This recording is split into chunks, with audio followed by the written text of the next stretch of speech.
So I have some croissants that need to be used. I've got some half and half that needs to be used, and I have some mascarpone cheese that needs to be used. And it's already mixed in here, along with, so I got 8 ounces of mascarpone in there, 8 ounces of cream cheese, a splash of vanilla extract, and about a quarter cup of powdered sugar.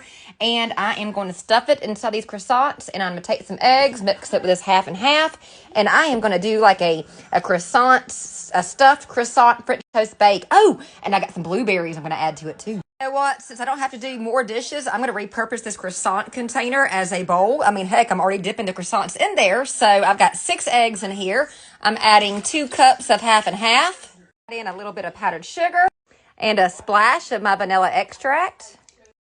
Whisk, whisk, whisk. I have cut my croissants in half, and I'm going to stuff them with this mixture. Okay, now I'm going to dunk it and set it in my baking dish.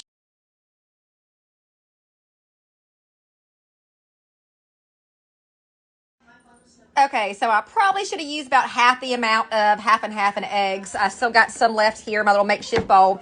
I poured what I want on top of it, and I've got them stuffed. The mascarpone cream cheese filling was exactly enough. I'm going to reserve this to do something else with. I'll figure it out.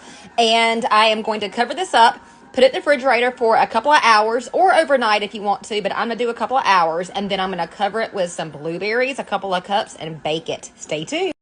Okay, so I ended up keeping these overnight in my refrigerator. I decided to do something different last night for dinner instead of breakfast for dinner and have this for brunch today. So it sat overnight, and I got my oven preheated to 375 degrees, and I'm going to take a couple of cups of these frozen blueberries and put them on top of here and bake it. Okay, so I've got my blueberries on here. I'm going to cover it with some foil, and I am going to bake it at 375 covered for about 25 minutes. Then I'm going to take the foil off and let it brown up for like 10 or so minutes. And y'all, it just came out of the oven. I'm going to let it cool for a few minutes for digging in, probably about 10 minutes. But how good does that look?